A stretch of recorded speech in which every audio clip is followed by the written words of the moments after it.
First of Aquarimax Pets here with a live unpacking video. Meaning, not unboxing, but unpacking from a presentation I just did earlier this afternoon. I want to make sure everybody can hear me. So please let me know how that's working. Did I make a typo? Yeah, YouTube definitely glitched. 347, yeah, that's random. Invertebrate Person, Major WD, Frank the Tank, Mystic Drake,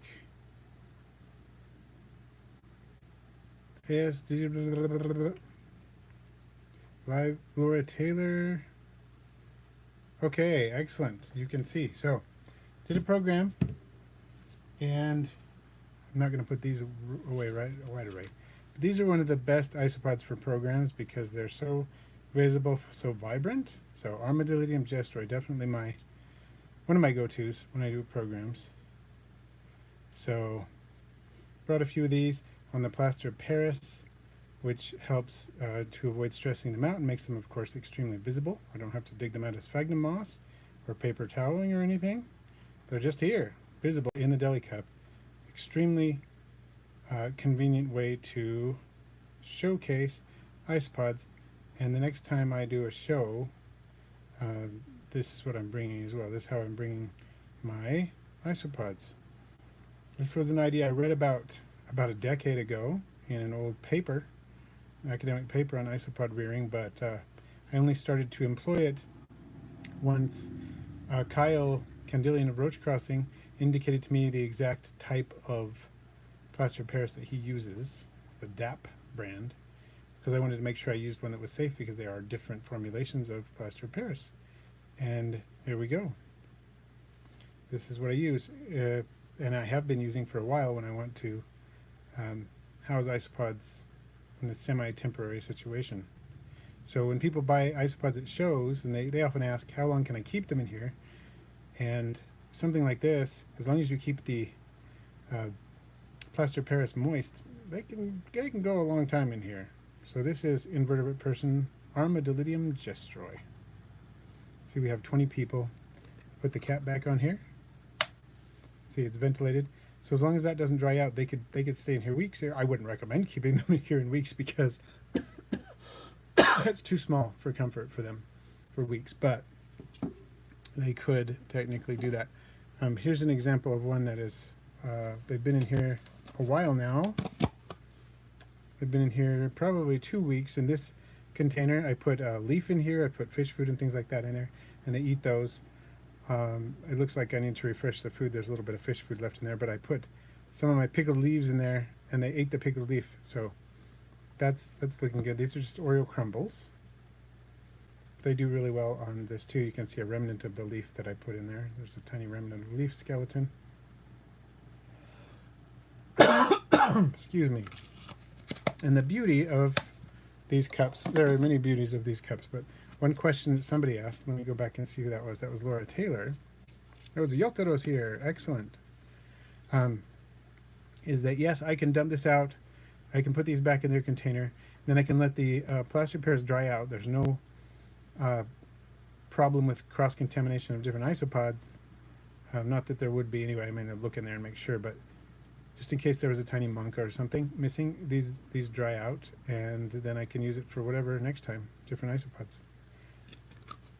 But they take a while to dry out when they've got a lid on them like this, and they're easily moistened. So I can use this for another demo or whatever, temporary housing for isopods.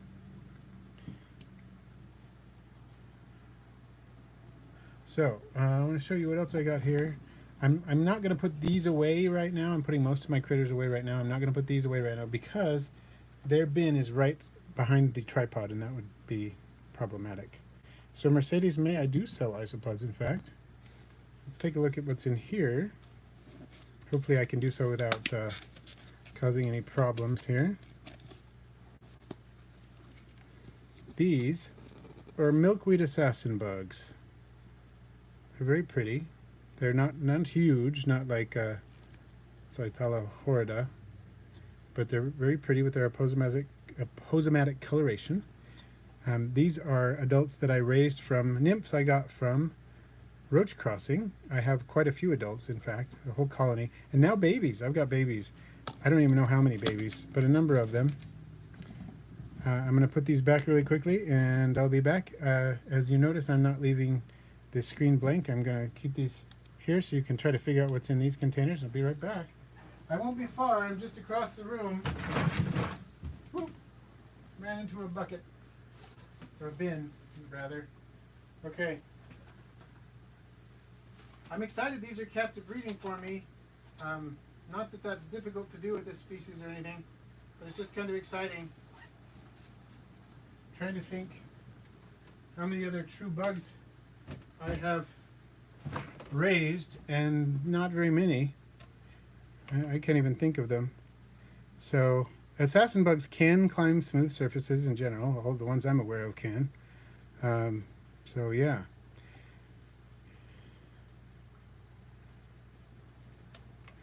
And Kita, so glad to help so glad to hear that has helped, that my videos have helped. Fantastic. So the assassin bugs, to care for them is quite easy. I have a mesh enclosure, one of the pop-up mesh enclosures. Actually, 2 of them, or 4 of them, whatever. They're in 2 of them right now. And this is all from Kyle Candilli at Roach Crossing, from where I got them. Mesh enclosure, mist once a day. Keep some bug jelly in there for fruit flies, and just put a bunch of fruit flies in there every day. And they lay eggs up near the top of the enclosure. The eggs hatch out into little nymphs, and you're good to go. They do really well. And okay, still catching up. So assassin bugs can bite, but they don't sting. And these particular assassin bugs do give a bite that wouldn't be pleasant, but it's not like medically significant or dangerous or anything. Here's a Spirostreptus millipede. I believe they've renamed it. I always forget the new name. Spirostreptus species 1 is what I purchased these as, or got these. So, all right, I'm going to put this one back quickly, and you can guess about what is in the acrylic enclosure. I'll move it a little bit to see if the glare decreases, and you can try to figure it out. And I'll be right here, just across the room, tripping over my bins that I put in here so I can move things. That's how I roll. I trip over bins. Okay. Fun spot for them, I guess.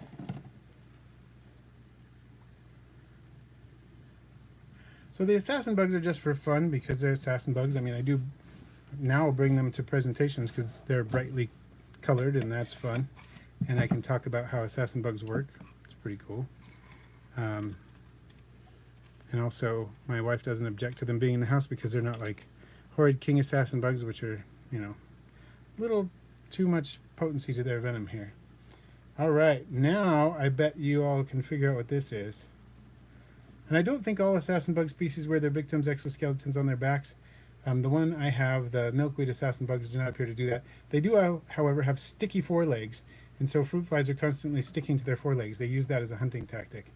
And then they will pierce the fruit fly and eat it. And that's all I've been feeding those fruit flies, and they do just fine. All life stages. You can see it starting to move now. Ironclad beetle, indeed, a diabolical ironclad beetle. Laura Taylor, you are definitely not the only one who trips over bin. I'm quite accomplished at it. So this is a diabolical ironclad beetle, not to be confused with the blue death feeding beetle, which does sometimes go by the name ironclad beetle. But these have even more effective armor than blue death feeding beetles. These can withstand 39,000 times their own weight. There are stories of people running over these with cars, and they're unfazed. I have tripped over cats myself as well, Yotaro, so totally get that. So this is one that Bugs in Cyberspace sent me quite a while ago. It was a pair. There was a smaller one that was a male, and I had both of them for quite a while. This one has persisted longer. I'm not sure exactly how many years I've had it, but it's been a few years at least, I think. So Meredith, desert beetles stand really high on straight legs. Yes, many of them, notably the genus Eleodes, although it may not be confined to that genus, do so in order to intimidate predators, because if a predator gets too close and bugs them too much, they will stick the tip of their abdomen up in the air and eject a repugnatorial fluid that will make whoever is bugging that beetle rather sorry that they did. So they're sometimes called clown beetles because of that tendency to stand like that. Or what's another one? They're desert stink beetles as well. But pinacate beetle, desert stink beetle, desert clown beetle, a lot of them have that name for that reason. So Meredith, I do have rubber duckies, in fact.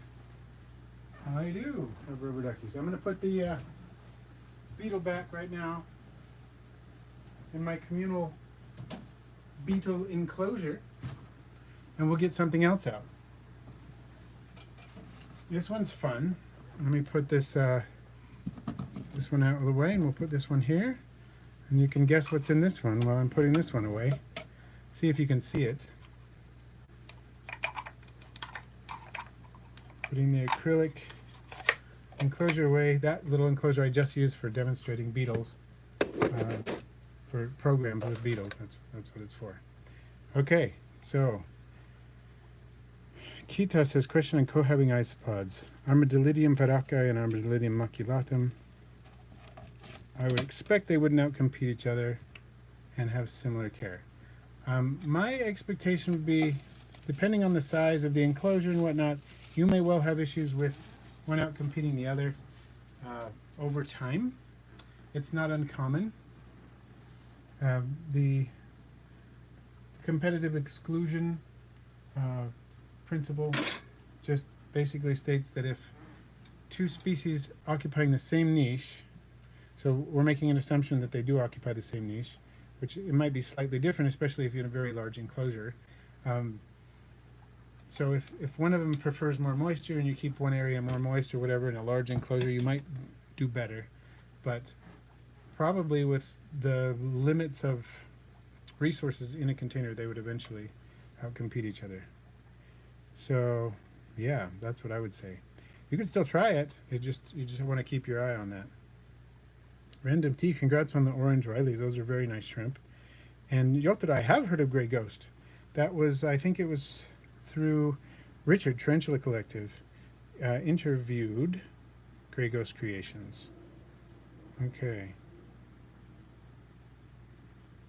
Chris's critters, they probably are. They tend to be pretty fossorial and so on. And yeah, a lot of times if you don't see them, they're just doing their thing. So this, Yotaro's got it. This is a water bug. This is a ferocious water bug, not the same as, and not to be confused with, the giant water bug. They are related. I believe they're in the same family, Belostomatidae, and this is a considerably smaller individual than a giant water bug, which I've also kept, like the Lethoceras species. This is Abetus, the genus EDUS, ABDEUS, Abetus. This comes from bugs in cyberspace as well. And yeah, so this one I believe is an adult ferocious water bug based on the wing structure and the fact that it hasn't molted in the time that I've had it. But yeah, ferocious water bug. These are true bugs, like the assassin bugs. Same order, Hemiptera. And yeah, this one has been doing pretty well for me. It mostly takes crickets and some antlers once in a while, and is seems to be thriving. So it's been fun. Let me grab another critter as it swims about there, and then we'll put this one away after I grab the other critter you can see.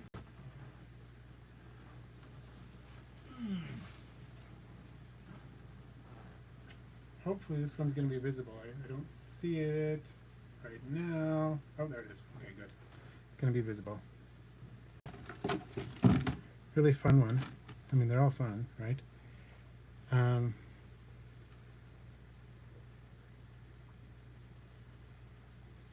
Yeah, theropod hunter, that's my understanding. 39,000 times their own weight. Crazy, huh? Yeah, more than 19 kilograms. Not too surprised. May even be able to handle more than that. Okay, putting the ferocious water bug up, putting it away. And can you see or tell what is in this enclosure that I now have on the screen? Looks different than it usually does, so those of you who knows. So do we keep jumping spiders? I often do. Right now all I have is a Platycryptus undatus that showed up on the window, on the inside of the window, and so I brought it into the house. I had a Regius and an Ardens, Phidippus Regius, Phidippus Ardens, until fairly recently, but they just don't live all that long, so I no longer have my Ardens, nor do I have my Regius, which is sad. I kind of always like to have a jumping spider or two around. They're fun. I'm going to take the tape off here. I had to tape it up so it didn't get knocked open in transit. I have heard of Pseudoarmadillo spinosus. I don't have it, but I've heard of it. It's pretty cool.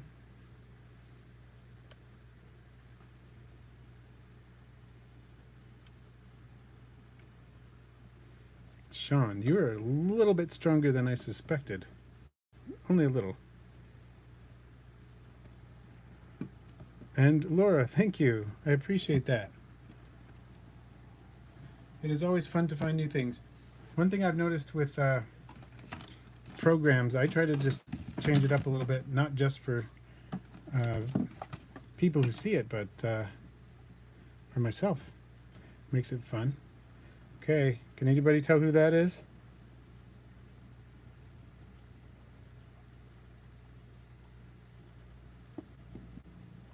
So, let's see. Oh, that would be awesome, 503. I would love that. You could send me a couple of Regius when they're of size. I do like to have a couple of Regius around. This is Flat Stanley. Yeah, 503 recognized him. Awesome. This is Flat Stanley. He is my Selenops species. I don't know which species. I know the genus Selenops, but a flatty wall spider. Ventral surface here, of course.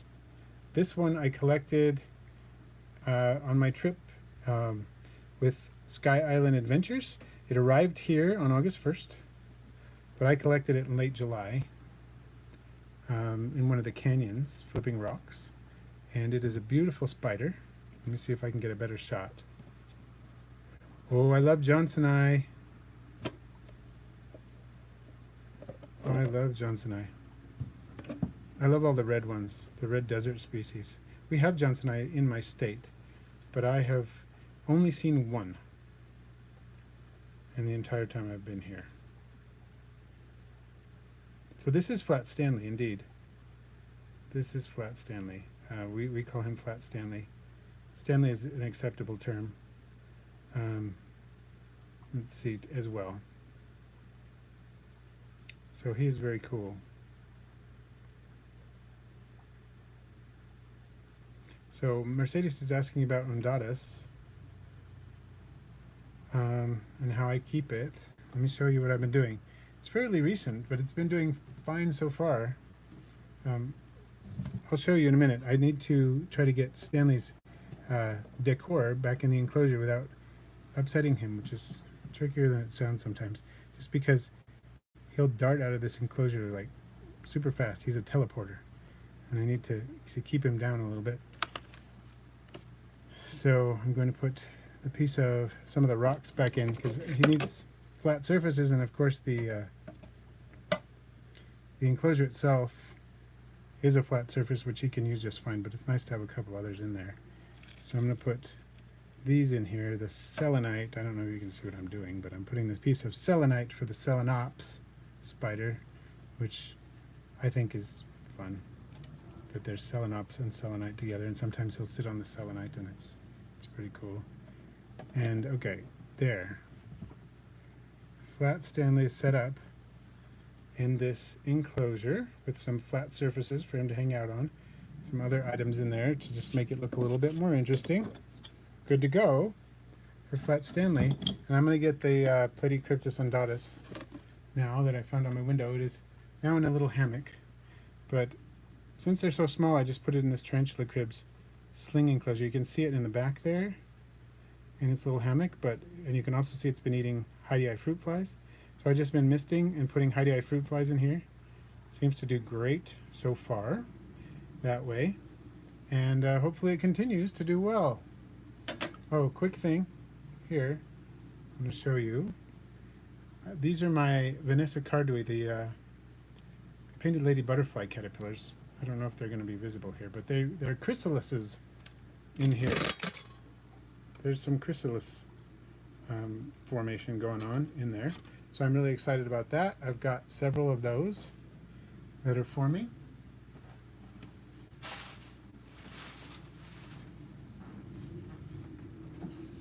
Here's my second largest spider, and my largest true spider by far, in my cobweb castle. See, he's showing up in the door. Oh, that's difficult to see, isn't it? She's ducking back in. You can see her legs moving a little bit back there. This is Charlotte, my black hole spider.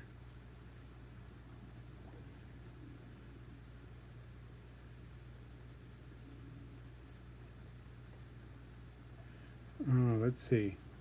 So you'll be getting Stanley mate. I would love to try to breed the flatty well spiders. I haven't. This is a thought. This is a thought. When I go back to Sky Island Adventures next time, hopefully this year in monsoon season, if I have a chance to collect a few, I will collect a few and see if I can get them to breed. That would be really cool. They're kind of like having a very small huntsman spider in some ways.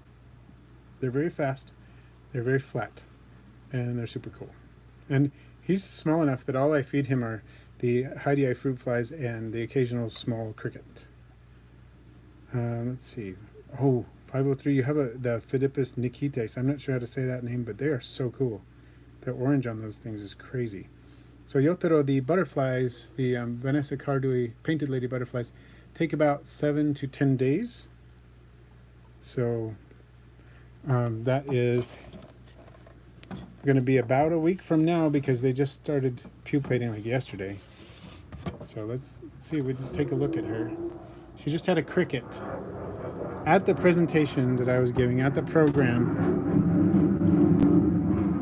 She grabbed a cricket during it, which was kind of fun. She will do that, so man.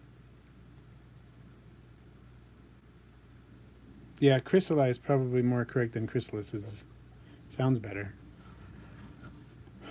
My brain is tired, otherwise I probably would have realized that. She's a pretty one. She is definitely pretty. I think I've had her about 3 years, a little over that maybe. And she's been doing really well. Occasional cricket. She only eats about, once or twice a month. She doesn't eat a lot, but she's been doing really well. All I've been doing is giving crickets, mealworms, superworms, things like that. Maybe occasional houseflies. She does really well on it. Here's got to be one of my favorite arachnids, just of all time. My amblypygid, one of them. I have two. This is my my male. We think it's a male, probable male. As it gets bigger, it'll be easier to tell. Let's see, ooh, Mercedes May got a white Regis. That's awesome.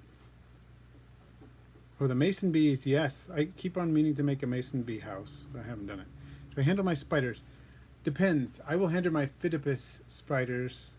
I don't tend to handle the others.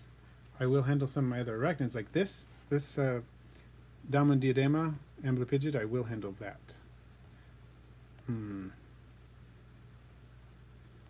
So Frank the Tank, the only harvestmen I find around here are the normal, is it Phalangio? The introduced ones from Europe are the only ones that I see There may be some others in the state, especially down in the south. I'm not sure. Those are the only ones that I've found. Long lifespan. What is the longest lifespan for a spider?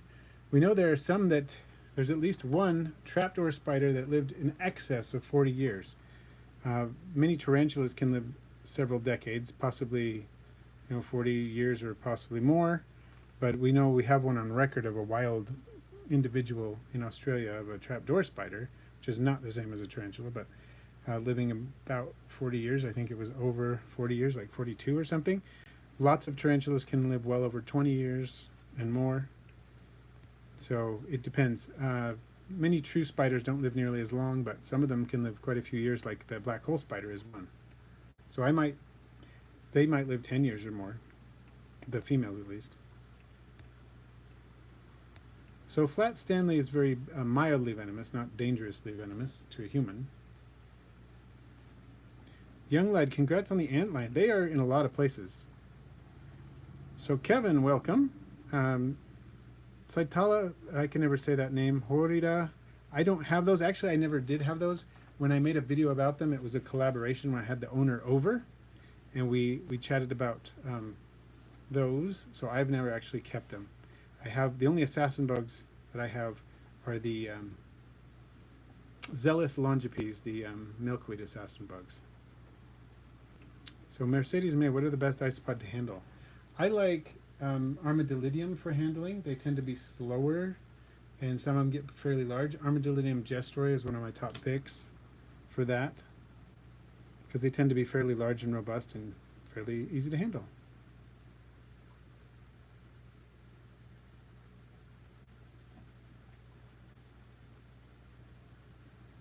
She moved. Welcome, Marimba Girl. Zen Monkey, hello.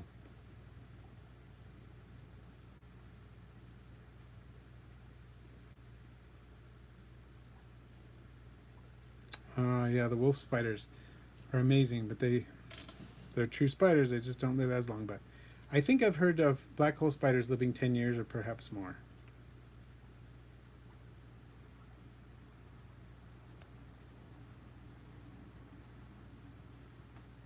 So invertebrate person, there are a lot of spiders with very long skinny legs and an extremely small body. Could be a harvestman, which is not a spider even though it's an arachnid. There are spiders that fit that description. One that comes to my mind is the cellar spider, the fulcid.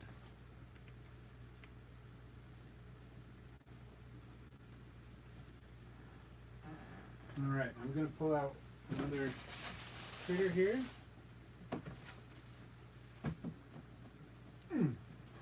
Switch things out.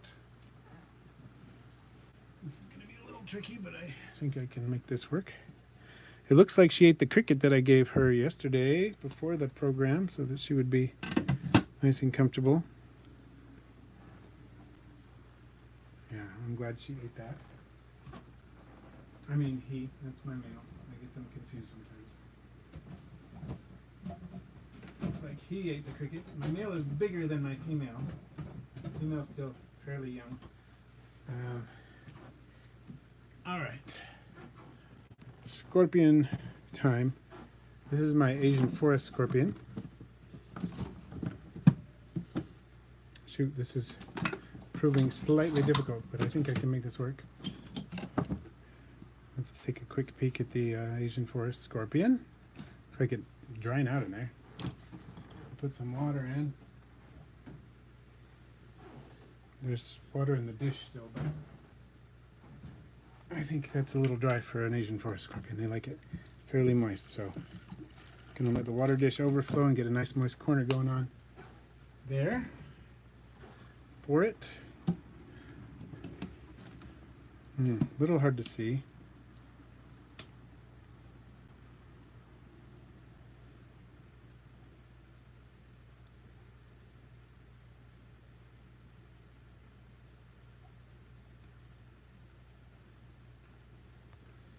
Okay, I haven't caught up on everything here. What is the defense of the cellar spider? See, that's a funny thing about Kenneth. A funny thing about daddy longlegs is the name is applied to more than one taxon. So it's applied to Harvestman. It's applied to cellar spiders. It's applied to several things. So that's a good case where you need scientific names, not just common names, because you can get quite confused otherwise.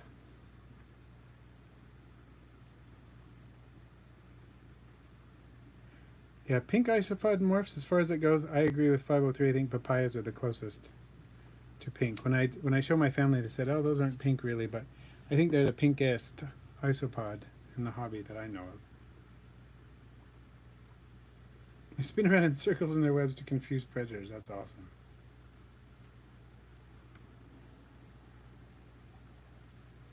There's a pinker cubaris morph. Interesting.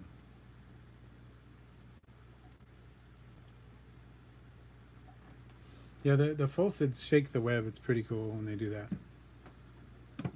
Okay, I'm going to put this Asian forest scorp away.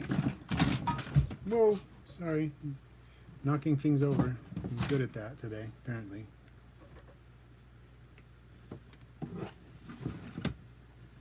Move it over here. Put it where it goes. Okay, now we're going to do some reptiles real quick here. Reptile time.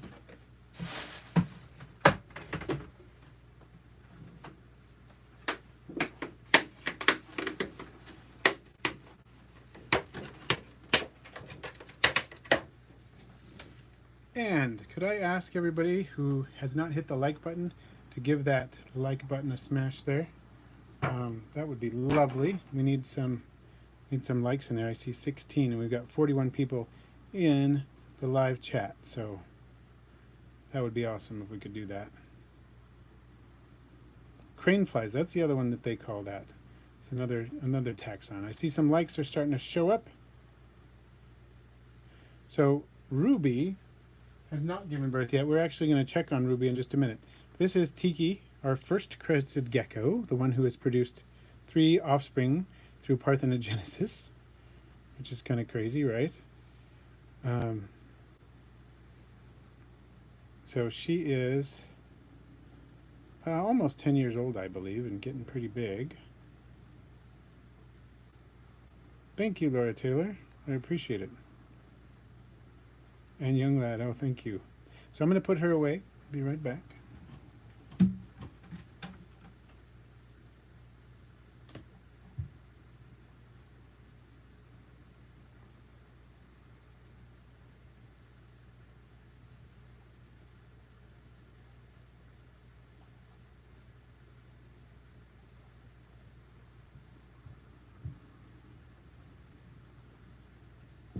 All right. I apologize for the blank nature of the live stream for a moment there. I just wanted to put her in her enclosure, and now we'll grab something else. This is our very pudgy leopard gecko, Pago. We've had her for quite a while too. She's probably 8 or 9 years old. Pretty pudgy, but otherwise doing pretty well. And 503, that was the thing with my wife too. She didn't really understand the attraction of cresties until she held one. And it was so soft. And she said, oh, I have to have one. I have to have one at the Reptile Expo. So I got her one. And that is the story of Tiki, our crested gecko. She technically is my wife's. Here is Houdini. I don't know if his yellow is showing up on camera as well as it does in real life. It doesn't look like it. He has a very yellow dorsal stripe, but right now his sides of his body look yellower than his dorsal stripe. He looks kind of washed out too. Maybe I can fix that. No, I don't think I can. But yeah, the crested gecko, she is in one of the first bioactive enclosures I ever made. It might be the first, I'm not sure. I don't remember if that was that or my dart frogs first. But this is Houdini, one of my red-sideds. You can kind of see his red coming in a little bit too. He's not as red as some of the others. But I took these out of brumation a little early this year. It was like January 31st So they'd gotten a solid 2 months pretty much, and that's when I took them out. So this is a red-sided garter snake, the a Montana locality of Parietalis, not Infernalis, which is the California red-sided garter snake. So not to be confused. They are the same species, just not the same subspecies.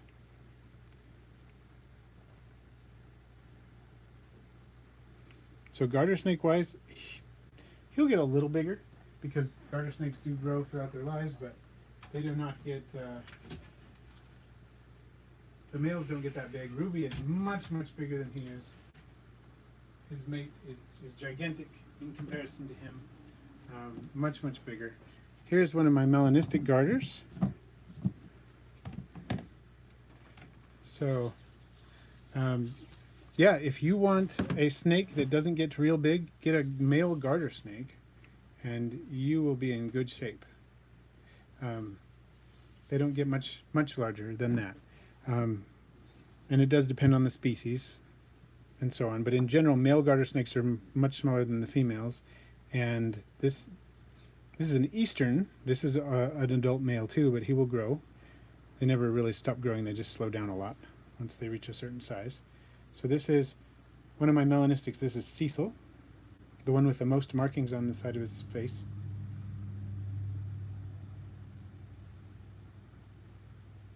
So let me know, Meredith.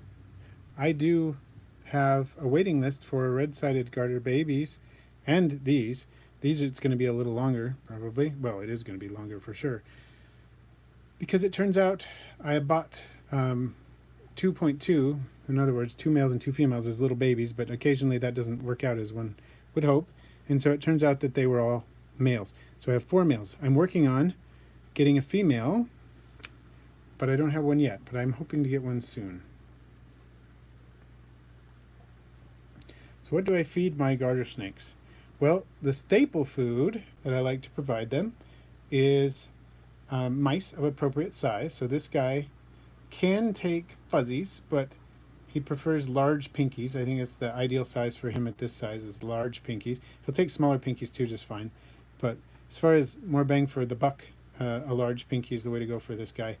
And occasionally I do the fuzzies, but I prefer offering the large pinkies because garter snakes seem to do better with, they'd rather take, 2 large fuzzies, or 2 large pinkies than one fuzzy. It was better for them to do it that way. Some snakes it might be better to have one prey item, but for these it's better to have 2 smaller ones. They also like earthworms. I give them earthworms on occasion. Go get the night crawlers from the pet store and give them those. I chopped chicken hearts, sometimes chopped silver sides are appropriately sized silver sides, sometimes endlers.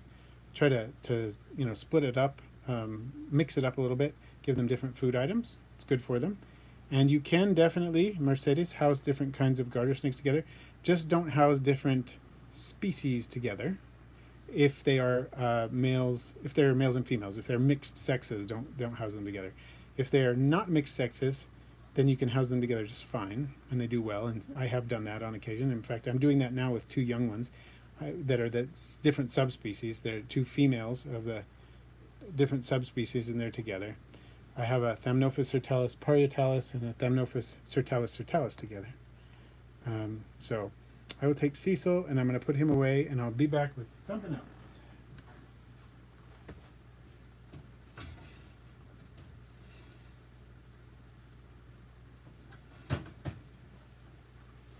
Okay. Let me move that out of the way.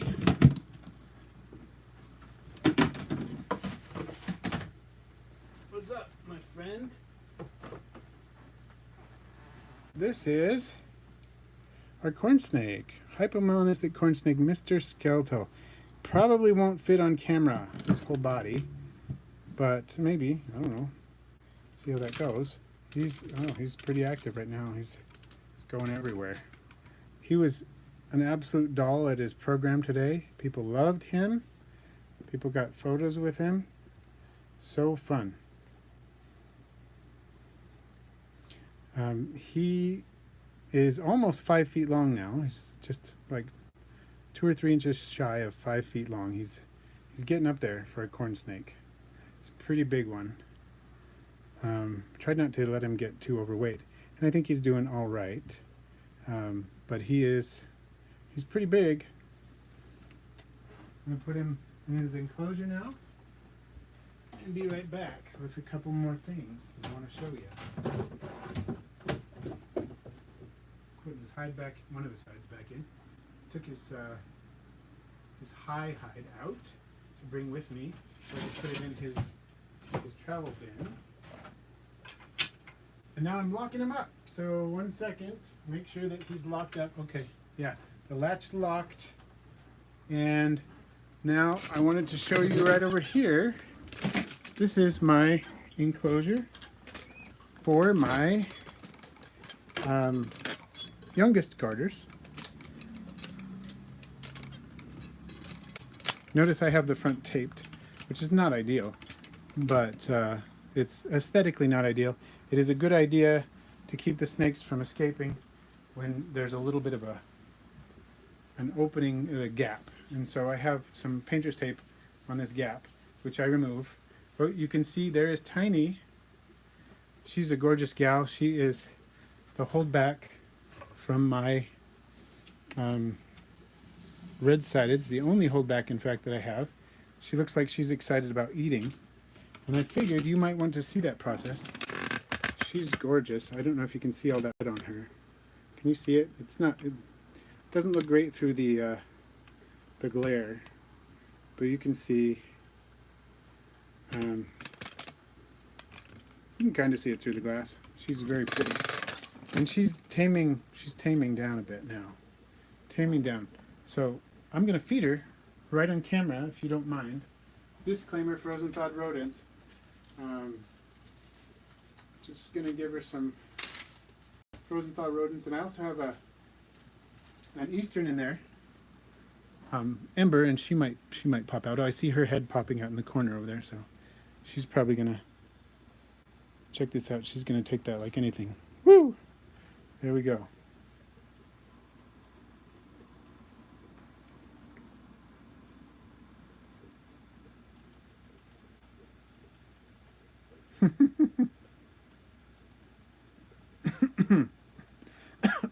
Excuse me.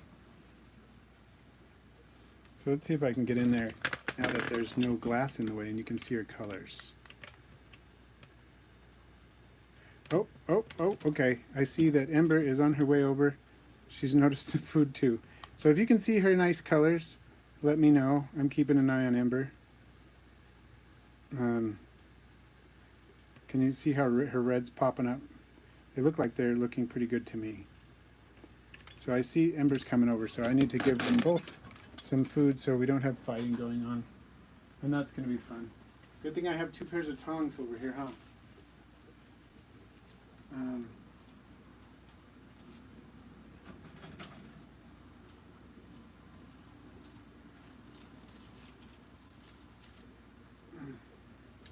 You have to time their feeding. So this one that you see right now, this is Tiny, and Ember is right next to her trying to eat. Oh, I got some food for you right here. It's here. Take it. Ember's freaking out here, trying to find the food. She doesn't see where I am here. It's right here, Ember. Come on. Yep, right here. There you go. That's Ember. She grabbed one. So now we should be good. Except now, Tiny's almost finished with hers. I don't want them to have a fight. So I'm gonna give Tiny another one right now. I don't know if you can see that. What's going on? But they're both back there, and they're swallowing. It can be tricky keeping them both occupied at the same time. Especially since Tiny's a bit bigger. Tiny's a bit bigger than Ember. And so she finishes her food faster. But I'm really trying to get some size on them this season.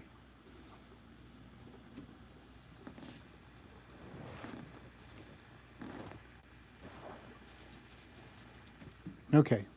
That should about do it. I don't know if you could see that, sorry. But now they both have a mouse, and they're both pretty happy. Um, sorry, I was trying to handle the food and the snakes, and I zoomed too far in, and then I zoomed back out. So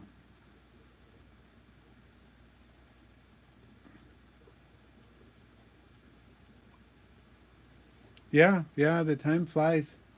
It's been a number of years since I got the first garters, and they're doing great. Should we take a look at Ruby and see how she's doing? She's sunning right now along with Houdini. I don't know where Rufus is at the moment. Let's take a look. I'm just trying to make sure that these snakes aren't eating each other here. But I think we're good now. I think we're good. So I'm going to close them up. And I'm going to offer... See, the live stream last time just croaked. I don't know why it happened.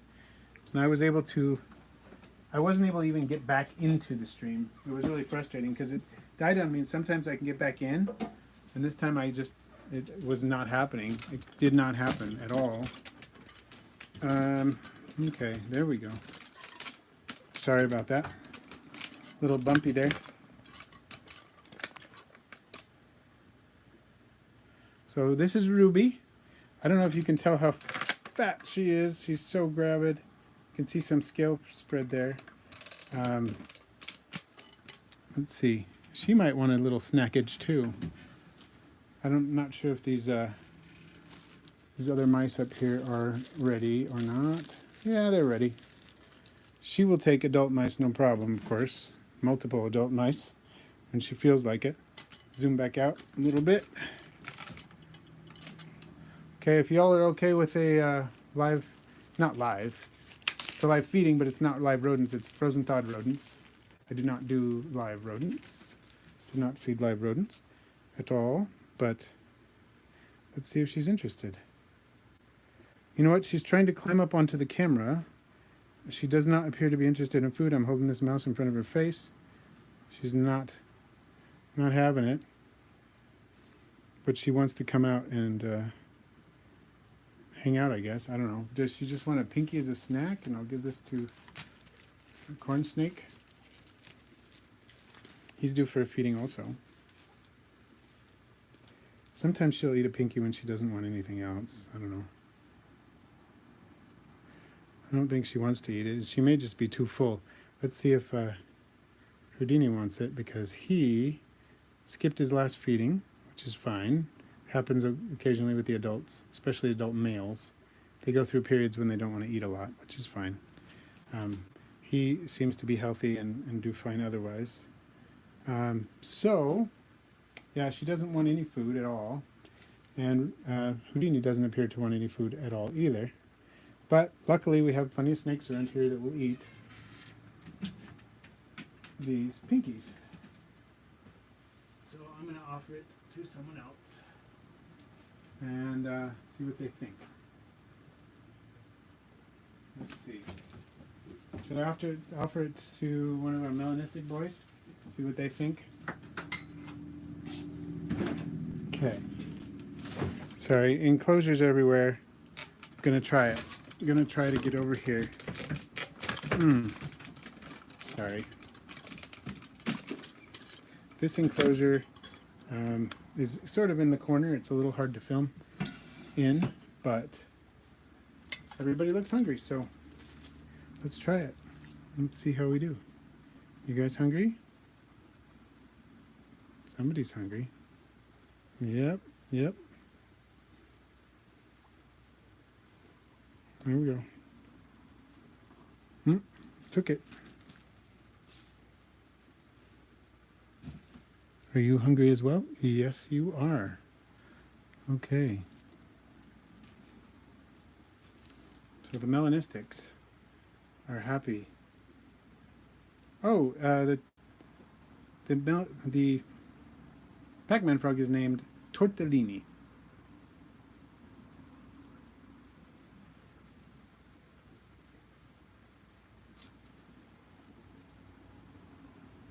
Mercedes, can adult Regius have pinkies? I have never tried that.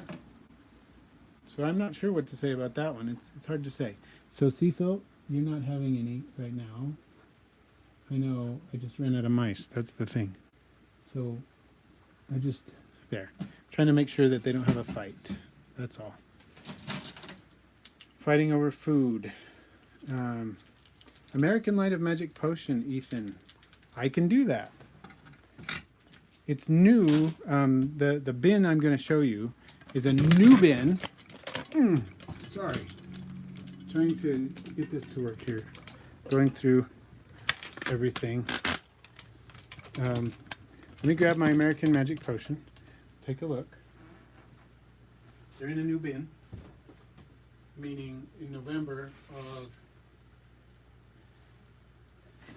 of last year, I got some magic potions from Kyle Candelian. He is the one who refined the strain from the original collected stock, collected in Georgia by J. Fiore, and he has been working with that stock ever since. This stock has not been compromised by anything else because he is the originator of it and has maintained it very carefully. Unlike a lot of stock that is in the hobby that may have been mixed with the Japanese Dalmatians, known also as magic potions, which has caused a lot of confusion. So these have not been mixed with anything. This is Pure Line Magic Potion, selectively bred for larger areas of yellow patterning. It's like highlighter yellow, as you can see. There are loads of babies in this bin of varying ages. I don't know how many are showing up on camera, but there's a lot of them in here. They're doing great. Love these. Having a little trouble with the focus, but they're doing great. This is a Pedro's Pods enclosure, which I like a lot. The substrate seems to be really good as well.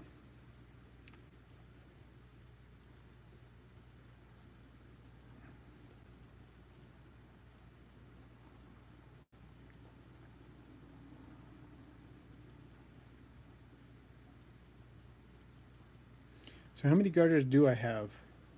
I have currently 11 garters.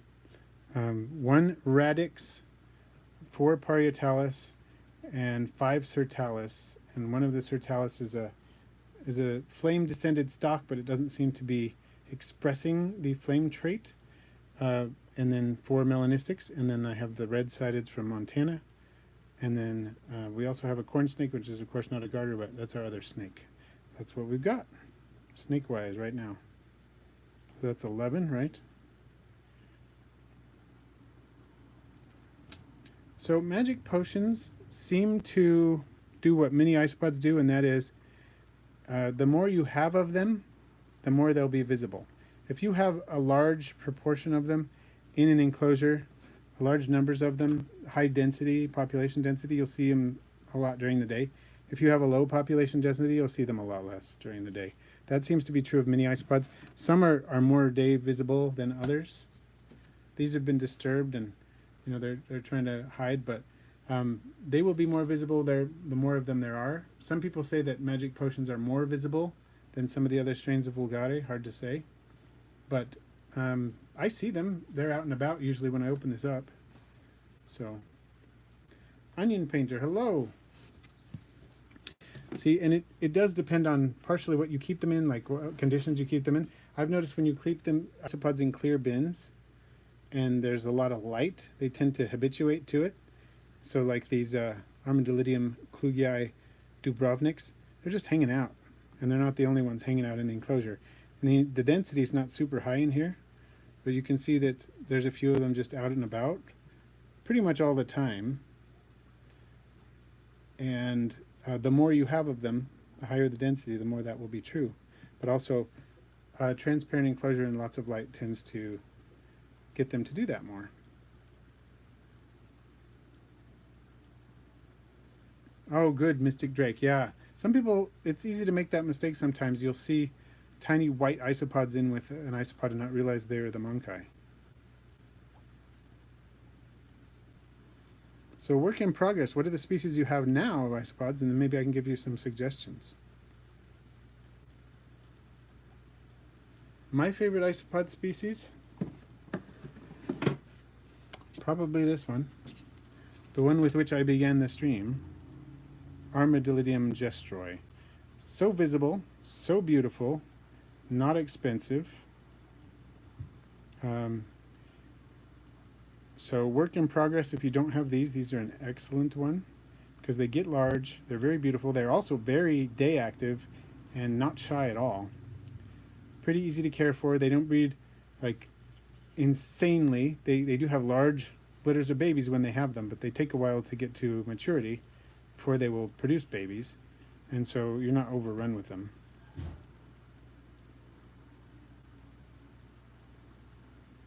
And they do get big. They get big for Armadillidium.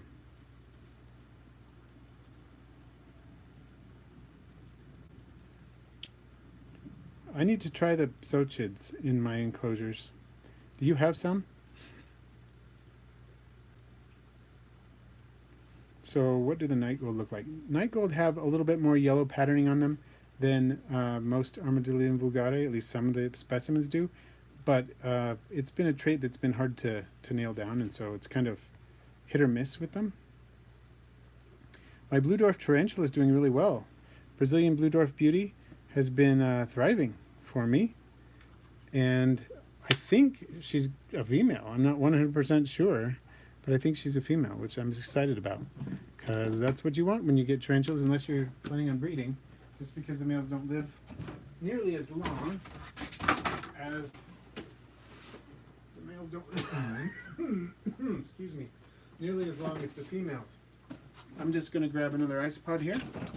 We're almost to the end of the live stream here. These are another ones on Pedro's pods enclosure. I'm just going to take a look at the lavas, because here I am.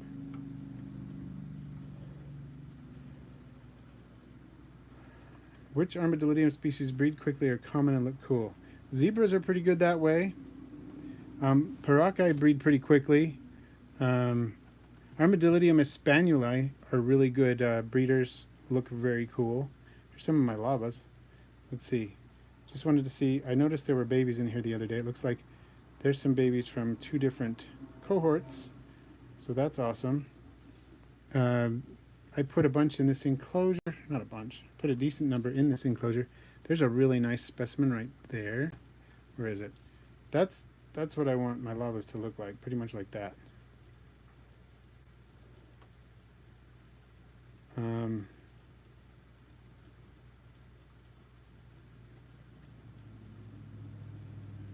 And thank you for yes, thank you for the time warning, and thank you, Laura, for the like button as well, for telling people about that. And here, let's see what else we got here. Oh, there's a bunch of good ones. There's some that are almost entirely wild types, and some that are almost entirely orange, but that's what I love about them. They're the mix, the variety of visual expressions. That one looks like it's in the middle of molting. I probably shouldn't have lifted that up. I'll try to set that down nice and carefully. And there's a couple on this piece too. Not so many though. They're super fun. Lavas have got to be my favorite scaber so far. And there may be others that surpass them in the future. I don't know. I really love orange koi too a lot. And all scabers are fun. But that is, at this moment, hands down my favorite scaber type locality. In this case, it's a locality and probably a different form. And then if you have Pure Line magic potions, Ethan, they don't throw wild types. Mixes might. Mixes are fairly likely to do that, but if you mix them with other things, it's almost inevitable that they'll throw some wild types, at least for a while, depending on what you mix them with. But yeah, Pure Line magic potions, I've never seen them throw wild types, and they shouldn't. And here we're going to end with these. These are Oniscus acellus, BC maple, British Columbia maple, and one of the prettiest orange isopods in my opinion. I love the gold flecks on some of them. Most of them have some have more than others. They're large size, love the skirts, love the pattern, love the glossiness. And just thought I'd show you these because I love them, and they were there. and we've got 42 people in the house, 43 and 41 likes. So if anybody hasn't hit the like button, please do that. We're just about to shut down the stream now. Thank you so much for coming, watching me unbox some critters. I hope you enjoyed, and catch you on the next one. Have a good one.